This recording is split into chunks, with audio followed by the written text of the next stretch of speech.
Okay, we left off when you were at the Joey Bishop show, and then you moved to AM Los Angeles. Well, not exactly, no. Then I joined KHJ TV, and I did a show called Tempo. It was on from 9 to noon, 3 hours every day. And I had a variety of co-hosts, Ruta Lee, Stan Borman. And then my friend, Tom Batista, my director friend, became the general manager of the CBS affiliate in St. Louis, KMOX. And said, you know that show we did on Saturday nights in San Diego? I said, yeah, I want to do that at my station. So on Fridays, I would jump on a plane and fly to St. Louis. And we'd do a show. We would tape a show on Friday night, another show Saturday afternoon, do a live show Saturday night, tape one more Sunday afternoon, and they would play those shows throughout the month, and then I'd come back the following month and do it all over again. I had a little bit of a staff there doing the show, and then I would find out whoever I could from Hollywood to fly in. And so I did that for 3 years in St. Louis, Saturday night live in St. Louis, and it was great fun. And then I would continue to do the Tempo show, which finally I left. I just couldn't do 3 hours a day every day. It was tough. So then I bounced around the country doing various things. I did the sports in Denver. I did continue to do my talk show in St. Louis. I did a morning talk show in Chicago, WLS, Chicago ABC. And that was before GMA, when all the local stations had their own talk shows early in the morning. And frankly, I thought I was going to get that job. I was so sure I was going to get it. And we worked there all summer. And at the end of the summer, they had a new general manager come in. He wanted to see one of the tried a guy from Houston. And the guy turned out to be a boyhood friend of his from the Bronx, and somebody he went to grammar school with. And for whatever reason, he got the job. And his name, in fact, he is still working, and he's a terrific broadcaster. Steve Edwards is his name up there in Hollywood. Does a great job. Anyway, I didn't get the job, and so I returned to L.A. and was just hanging around waiting for something to happen. And the general manager who preceded the guy who picked Steve Edwards was John Severino, Channel 7. And he asked me to come in, and I came in, and he wanted to know if I could review the movies on his newscasts. And I said, oh, sure, yeah, right. And that's how I started, again, in Hollywood, for scale, in the local news, reviewing movies. And about a year later, the host of their morning show left, and I went into him and I said, you know, that's what I really do, is host. All right, I'll give you that. But you got to keep the other two jobs going. So I would do the morning show, which was an hour and a half. And then I'd go drive to Westwood to see a movie, and then come back to Channel 7, edit the tape, and write the review of the movie, and then go out at night and attend a party somewhere, or I'd get an interview with a star or something, and bring that back for the 11 o'clock news. And it was exhausting, and after a year I said to Sav, I can't. Okay, you don't have to do the 11, but you got to do the 6. So I continued to do that for 8 years. And it was, again, terrific hit. You know, it was a live show. That's what I do, is live television. And I loved it, and it was a tremendous hit, big ratings. And why do you think you're so good at live television? I don't know. It's a difference. For me, it has to be live. Otherwise, if it's taped, and they say stop tape, I just can't live with that. If I can be live, then I can make a joke out of the stop tape thing. You know, it just works better for me. And so at the end of 7, 8 years, John Severino became the president of ABC, and he was very, very complimentary. He said, the reason I'm getting this is because of two guys, Jerry Dunphy in the news and Regis in the morning thing here, that's become a monster. So he left, and there was no contract, and I don't know if they were playing games. You know, sometimes the management likes to keep you waiting, your contract expires, but they figure, where's he going to go? He's not going to leave this. Well, I got a phone call from Grant Tinker, who had just taken over NBC. He said, I've been watching you for 8 years now, and I wish you could do that show on my network. Are you talking about a network job? I said. He said, yeah. I said, wow, I'd love to be at the network again. He said, are you free? I said, as a matter of fact, my contract expired. Yeah, I'm free to go. So, make a long story short, I left a very fabulous show at Channel 7, local, went over to NBC to start a show, talk show. Well, I didn't realize that David Letterman had been against me on Channel 4 at 9 o'clock in the morning, and his show it wasn't right for him. He's late night. He's not a morning guy. And the show failed. In fact, all the shows against me failed in Hollywood. So that's why Tinker called. Anyway, I found out that, of course, I can't be live. It's going to be a one-day tape delay. Not only that, but NBC affiliates were so upset because Letterman didn't produce for them that, what are you bringing us, another talk show? Forget it. So they cut me to a half hour before the show even started. And I had gotten Mary Hart as my co-host. I thought she was terrific on local TV. Half hour. The opening that I do is 20 minutes, 22 minutes long, and I couldn't do that show. And anyway, the show failed miserably. 7 months we were off. And and so that was the end of that chapter. That brings us to the morning show? Well, yeah, so I'm out of work again. I take a job on the Cable Health Network. Cable was coming into business, and this Cable Health Network was all about health, exercise, vitamins, doctors. And I'd made a talk show out of that, with all the guests being people who were associated with health. And that later became, what is the network now? Lifetime? Lifetime, right, all women.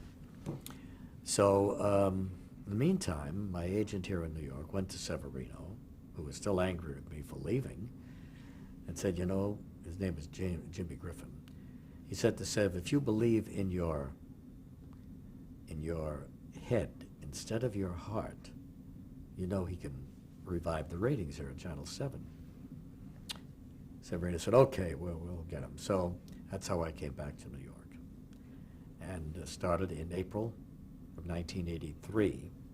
And again, I was live, still local, but it was live and it was fun, and I had a co-host, and away I went. Who was your co-host? Well, Cindy Garvey had been my co-host in L.A. along with Sarah Purcell. But Cindy was living here in New York at the time, so they hired her, and that's how the thing started. Did you still have that host chat segment? Did that start? Oh yeah, that is the basis of all my shows. That opening segment is what makes the show work. Now, why is it the length that it is? Because it takes that long to you don't want to rush it. When I came here, Bob Shanks was the fellow who was helping put the show on. And I said to him, Bob, I need a little time at the beginning of the show to make myself known to the people, to our audience. He said, oh yeah, don't worry about it. We'll put in 30 seconds. I said, 30 seconds, And anyway, Bob left after a week. He had been there 5 weeks in pre-production, and after that we started to expand the opening segment, because I think it shows us for who we are. We're just like everybody else at home, and that warms up the whole show. Have there ever been attempts to cut it? No. Do you have to fight to keep it No. that length? No. That is the highest rated portion of the show, those first 2 segments. And nobody wants to cut it. It's become a staple of the show. Now, do you plan those? How do you? No, I don't. do that? I just use whatever I did the day before.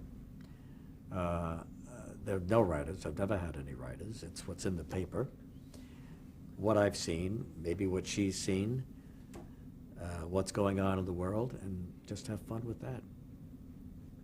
In 1985, Kathy Lee Gifford was named as your co-host. Yeah. Talk a little about her, working with her. Well, Cindy left, and we had another girl in there named Ann Abernathy, who married a Columbia television executive and went to Hollywood. And so we were looking around for another co-host, and Kathy Lee was like a correspondent on Good Morning America. She was very vivacious, a lot of fun, great sense of humor, good looking, and was a broadcaster too, having worked on GMA. I mean, she was, and right down the street, and she was just absolutely perfect. So we used her a couple of times, thought she's the one, and she got the job. And so we were off and running, and she stayed for 15 years. And we saw her through, you know, a marriage, the birth of her children, the whole thing. It was a great partnership. Was the on-air chemistry between you two there immediately, right from the start? Well, you know, chemistry is really what you can make of it, you know, and I've been the one who's had all the co-hosts. So what I have done is really kind of size up their personality, know what their strong points are, and also where I can have some fun with maybe they're not so strong points, where I can have a little good time. And that's how I have arrived at working with each one of them, and whatever chemistry develops comes out of that. Are there things that are that are off limits in terms of the banter, things like that? Well, that you've got to use your own common sense on. You know, if someone is hurting over a particular event or something in their life, you know, go there. Goes without saying. You don't embarrass them, because that's not fun. So you exclude all of that right off the bat. When something nice is happening, then it's easy. Then it is fun. Then you make fun of that. In 1988, the series became syndicated nationally. Yeah, I had wanted to go national, you know, all my life. I wanted to have a successful national show, and here I was in the 60s with that big chance following Steve Allen, which didn't happen, 2-week tape delay. I just couldn't handle it. And then I got the show in LA that a lot of people wanted to syndicate, but how could I syndicate it live? You know, you'd have to do it at 6 o'clock in the morning to get it to 9 o'clock in New York. And then finally, here in New York, starting all over again, got this show going, and sure enough, there were offers to syndicate it. The station frankly refused. They didn't want to syndicate the show. They had a little jewel and they wanted to keep it to themselves. Well, I wanted to syndicate it. So when my contract expired, I went up to Walter Liss, who was the general manager, and I said, Walter, I'd like to syndicate the show. No. I said, then I've got to tell you, I've got to leave. I want one more shot at doing a national show. And he relented and said, okay. And frankly, it's been the best thing that's ever happened to me, and of course to the station. The station owns the show. It's a very unusual situation. Channel 7 owns this show. Buena Vista syndicates it, but Channel 7 calls the shots. Talk a little about executive producer Michael Gelman. Gelman was, he worked on the show before I got here. They had some kind of a morning show, and he was an intern on the show. And then he left and came back early on and was, gosh, we had about 12 associate producers running around. It was a 90-minute show in the beginning.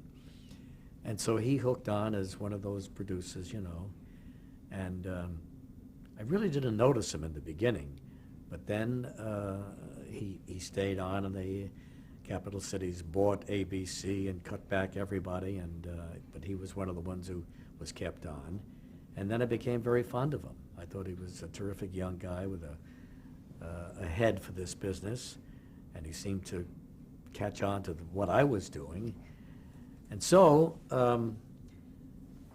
he could not get along with the executive producer who was here. His name was Steve Ober. He was a good executive producer, a little tough on the people who worked for him. So Gelman quit. And I wanted to keep in touch with him, so I gave him the job of producing my cable show. But that was only, you know, for like 13 weeks, and then we'd be dog for another 26. So, you know, when I hear of something coming in, like Celebrity Jeopardy was coming in with Rick Rosner, he wanted somebody in New York. I said, I got the guy, Michael Gelman. Wanted to keep Gelman around. And then finally, 6 months before we went syndicated, Steve Ober, for some reason, quit. I mean, I liked Steve. I thought he was good. But he wanted out, wanted to go to Hollywood, and he left. By that time, I brought Gelman back in, because Gelman didn't want to work with him. And made him executive producer of the show. How much input do you yourself have in choosing guests or segments? Very little. You know what? I mean, I've done this now for 45 years. I've done a lot of producing. I've chosen a lot of guests. You know, it's an all-day job, and I don't want to work that hard anymore. And I can, I think, have a good time with almost anybody he brings in, and he kind of knows who I like and who I don't like, and we're thinking the same way at this point in our lives. He's been with me now 23 years almost. So I have very little input. And you know what? It's better that way, because once you do have that input, then, you know, friends will come to you that really shouldn't be on the show. You don't want to turn them down. And so it's easier this way. Talk a little bit. Just one thing, we're going to about 10 minutes, so I thought if there's anything specific that you need for the video, for the Hall of Fame video, I just thought, you know, to make sure you have time to get those. Okay, we have 10 minutes at all? It started at 11. 15 on tape. Oh, yeah, we have 15 on, okay. Okay. In 2001, Kelly Ripa became your new co-host. Talk a little about her. Well, Kathy Lee left, and we had a period of about 4 months where we used just to have fun, to bring on, like Don Rickles would be my co-host for a day, and I love Don, and that was great. But we also were looking for the next co-host. We had to get somebody who was permanent. We tried a number of people. Lisa, oh, what is her name? Lisa, she was just on Dancing with the Stars. Lisa Rinna. Lisa Rinna was one of those who came in from Hollywood and thought she was very, very good. And we had a couple of Broadway people come on, Jane Krakowski, and then we had Kelly. Now, Kelly had been a guest on the show, and she was a pretty good guest. We brought her back and gave her the co-host seat. We brought her back at 3 different times just to make sure that she was going to work out fine.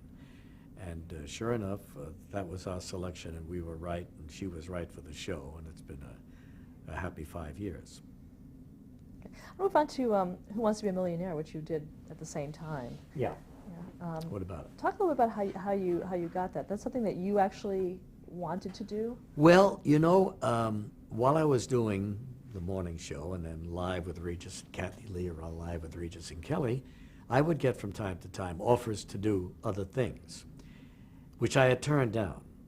A lot of game shows, a lot of revivals of Who Do You Trust or something like that. I just didn't want to do it. But then along came this show from England, which was enormously popular over there. I got a tape of the show and I saw it and I said, my gosh, this has got hit all over it. $1 million we're giving away. Somebody walks in off the street, wins $1 million. I just loved the whole format, and I wasn't even on the ABC list. I wasn't. They had about 5 other names there. And so I had to pitch pretty hard to be considered for it. And finally, I guess I wore down Michael Davies, who was the producer, who went on to Michael Eisner, and they gave me a shot. And I loved it, and I thought it was a tremendous hit. You became known for a catchphrase on that show. Yeah. Is that your final answer? I would have to say that every time, because that would seal off the interview. I mean, that would indicate to them that you can't say, oh, I changed my mind. Once you say yes to, is that your final answer, it's done. And that became everywhere I went. Is that your final answer, Regis? You know, here in New York, garbage men, taxi drivers, bus guys, you know, whoever. People just yell it out to you. So that was a lot of fun. Very proud of that show. Yeah, and you also became a fashion plate for it in a sense. Yeah, we tried to get a different look, and so we used the monotone colors, the blue on blue and the green on green, and yeah, that became well known. I even got a shirt line out of it, a tie line. Yeah, it was fun. I'm going to ask you about some of your other television work. What is your relationship with David Letterman? You've been on his show a lot. You've hosted it when he's been gone. Yeah, I think it's an excellent relationship. I love going on that show. I think it's a very classy show. I think I think he's brilliant. I think he's the most imaginative guy we have on television now. And for some reason, he and I hit it off terrific. I think I've done more appearances on that show than anyone else at this point. Tony Randall had a lot too, but Tony left us. So you go there, and I always have something a little more in mind than what I give the producers who want to know exactly what you're going to say to him, And I think that's what really sparks the show, the spontaneity of it. Okay. In 2004, you filled in as the host of ABC's Rockin' New Year's Eve. Yeah. Talk a little about Dick that. Clark was sick. They asked me, and I said, sure, I'd love to do it. And yeah, I did that, and it was quite a thrill. It was inside the GMA studio overlooking 42nd, overlooking Times Square. And the next year, Fox asked me to do it outside, which I thought was even more fun, because you're right there with the people. You're a little above them, of course, but you're outside with all that cold air, and it's a pretty tough gig. I mean, you're there from 2:30 in the afternoon. They seal off the streets at 3:30, and you can't get through. And then you don't go on till midnight, and then you're on till, maybe 11:30 or something like that. And then you're on till midnight, so it's a long night, a long day, hard work. But I loved it, too. I loved being I had never been to Times Square until I took that first show on New Year's Eve. It was a thrill. In 2004, you made headlines having accrued the most hours on national television. Well, we had the Guinness World Record guys on the show. We use them a lot. We bring on people who have, fun records to break. And so Gelman said, gee, let's count up your hours. This book is full of endurance records and things like that. And so we started to count from all the days in San Diego, and then television, syndication, and then local TV, and then cable, and then all those. Yeah, I think U Downs had the record of 10,000 plus, and mine came to 15,000 plus. But, U Downs called me, congratulated me, and said, remember, mine are all on the network. And I said, you're right, they are. I wish mine was. Could you believe it, that many? No, I had no idea what it would be.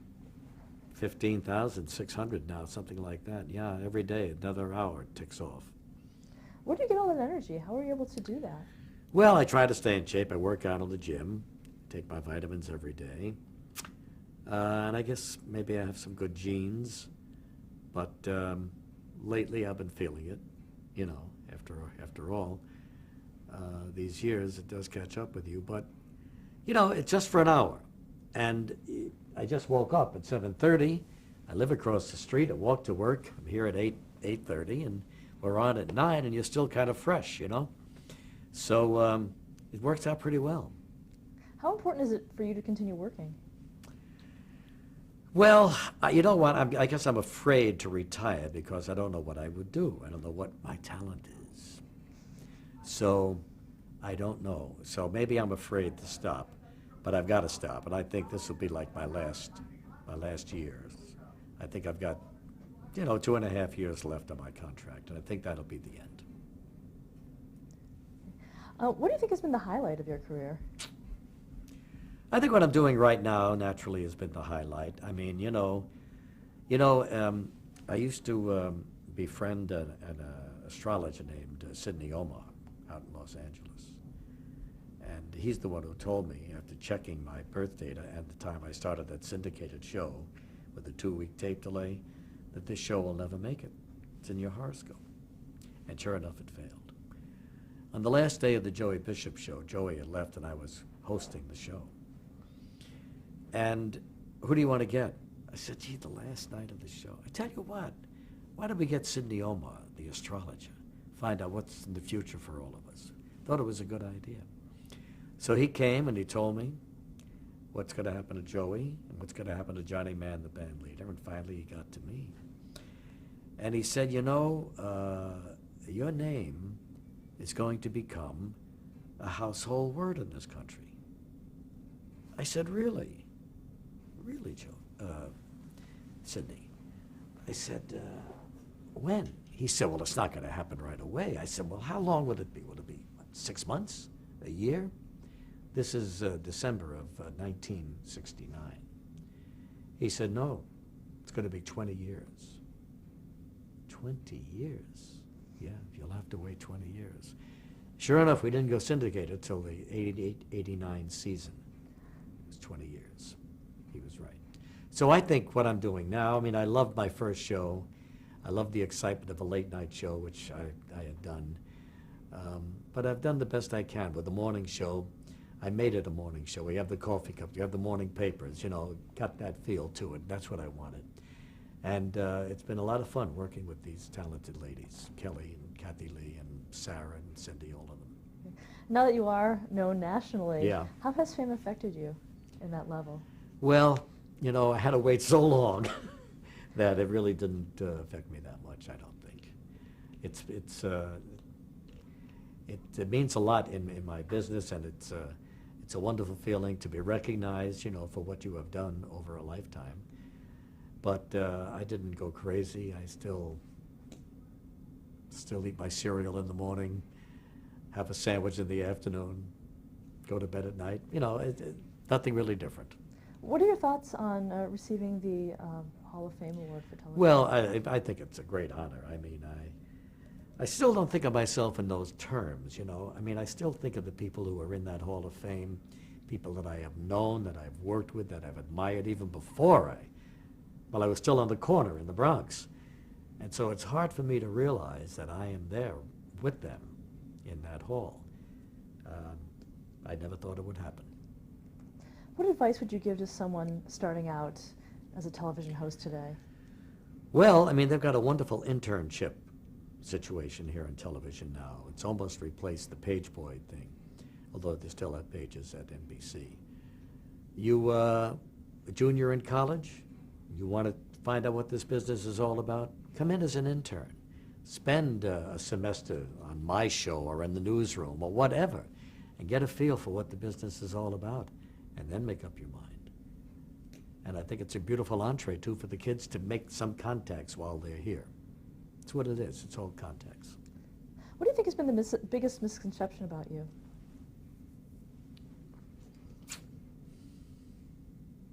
Why don't you give me some of the conceptions about me? I'll tell you. Tell me, really. No, What have you heard? Anything? Is there a big misconception about me that I'm a wise guy or something? Or I don't know.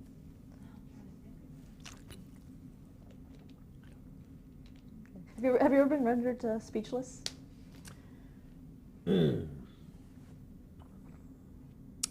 Gee, I'm sure I have. Like, how about right now? How about you did it to me? Gosh, have I ever been rendered speechless on the show? I can't think of anything. One thing I was thinking, I don't know if it's necessarily a misconception, but people frequently ask me, are you the same person that we see on the show? And people might think that it's an act or something, but then you really are. You really are. What you see is what you get. Oh, I hate that phrase. I use it so much. I guess people wonder, you know, if I am the same on camera as I am off, and I'm pretty much the same. I really am, I think. But that's always asked of me. Our last question is, how would you like to be remembered? Well,